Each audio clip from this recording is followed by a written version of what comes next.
Amravati government medical college संदर्भात जे कोंडेश्वर परिसरामध्ये वडद या भागामध्ये 30 एकर जागा जे गव्हर्नमेंट मेडिकल कॉलेजच्या नावाने झाली, त्याचं मेजरमेंट झालं, ताबा मिळाला.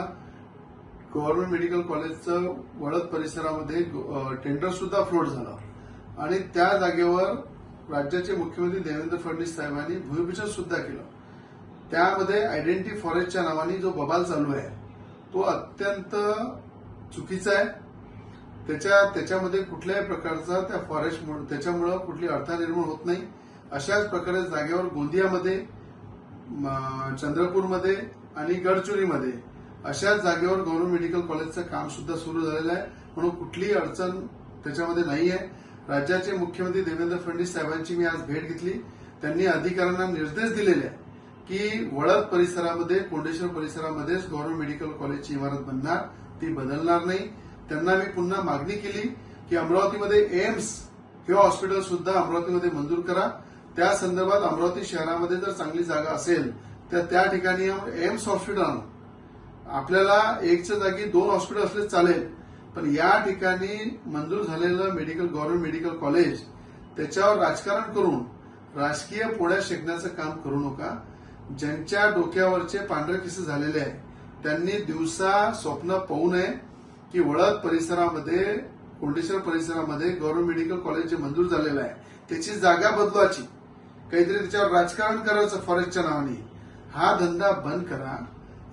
तुम्ही एखादा मोठा प्रकल्प आणा, एखादा अजून गव्हर्नमेंट मेडिकल कॉलेज आणा, एम्स आणा, एखादा आयटी पार्क आणू आपण सगळे मिळून, पण आलेला प्रोजेक्टला कुठेतरी विघ्न टाकायचे, कुठे त्या नावावर राजकारण करायचं, हे कदापि होणार नाही. मुख्यमंत्री साहेबांनी आज साफ सांगितलेलं आहे, वडद परिसरामध्ये, कोंडेश्वर परिसरामध्येच गव्हर्नमेंट मेडिकल कॉलेजची इमारत होणार, त्याच्यामध्ये कुठलाही बदल होणार नाही. म्हणून जे दिवसा स्वप्न पाहतात त्यांना माझं सांगणं आहे की तुमचे केस जरी पांढरे झाले असेल तरी या राजकारणामध्ये, विकासाच्या कामामध्ये रवी राणाचा अनुभव तगडा आहे. ज्याच्या मागे राज्याचे मुख्यमंत्री देवेंद्र फडणवीस यांचा हात आहे, ज्याच्यासोबत विकासासोबत फडणवीस साहेबांचा हात आहे, त्यांना अशा राजकारणाशी काही फरक पडत नाही. म्हणून गव्हर्नमेंट मेडिकल कॉलेज अमरावतीचं हे वडद परिसरामध्ये, कोंडेश्वर परिसरामध्ये होणार. म्हणून आपल्याला सांगणं आहे, याच्यामध्ये कुठलं राजकारण करू नका. हे काम त्याच ठिकाणी सुरू होणार. वैद्यकीय महाविद्यालयाच्या संदर्भातल्या सगळीकडे चर्चा सुरू आहे आणि आमची फार पूर्वीची मागणी होती का अमरावती जिल्ह्यात, शहरात नसावं, आमचं मुळात तसं म्हणणं नाही आहे. पण मला असं वाटतं का पहिले गरज कुठे आहे ते शोधली पाहिजे आणि सरकारनं त्या बाबतीत निर्णय घेणं गरजेचं असं वाटतं. का आज आपण पंजाबराव जी देशमुख वैद्यकीय महाविद्यालय अमरावतीत आहे, पुन्हा गाडीचं पण आहे, पोटे साहेबांचं पण आहे आणि हे सुपर हॉस्पिटल वगैरे सगळ्या सुविधा तिथे आहे.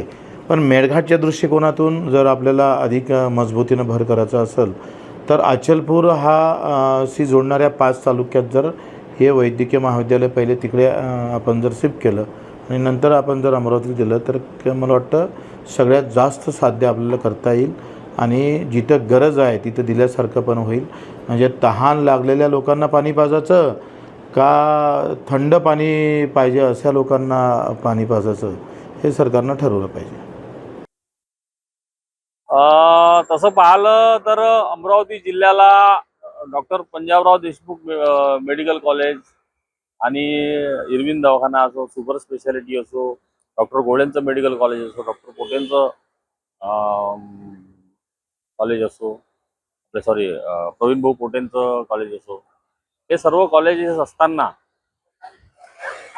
अचलपूर हा भविष्यातला जिल्हा असल्या कारणाने आणि आता सुद्धा जेवढ्या डफरीन जो म्हणजे स्त्री रुग्णालय आहे आणि अचलपूरचं स्त्री रुग्णालय आहे, या दोघांच्या तुलनेत जर डिलिव्हरी जर होत महिन्याच्या डिलिव्हरीची संख्या जर पाहिली, महिलांच्या प्रसूतीची जर संख्या पाहिली तर जवळपास 500च्या घरात आहे. म्हणजे अमरावतीला सुद्धा 500च्या जवळपास होतात आणि अचलपूरला सुद्धा 500च्या जवळपास होतात.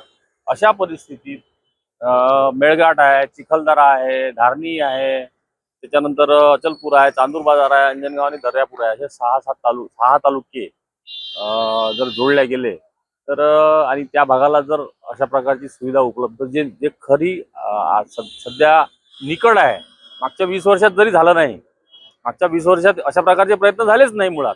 परंतु जर ह्या इथं अमरावतीत वन क्षेत्रातली जागा आहे किंवा इथं जागा आहे किंवा तिथं जागा आहे, अशा परिस्थितीत जर अचलपूर या मुख्य भागी जर ते झालं तर मेळघाटमधल्या दुर्गम भागातील रुग्णांना, चिखलदऱ्यामधील रुग्णांना, दर्यापूर अंजनगावमधील रुग्णांना अतिशय सुविधा चांगल्या प्रकारची सुविधा निर्माण होईल आणि ते झालं पाहिजे. याच्यासाठी मी सुद्धा माझं सुद्धा समर्थन आहे.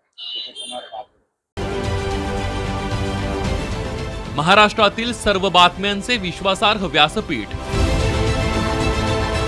सकाळच्या सर्व सोशल मीडिया प्लॅटफॉर्मला लाईक, फॉलो आणि सबस्क्राईब करा.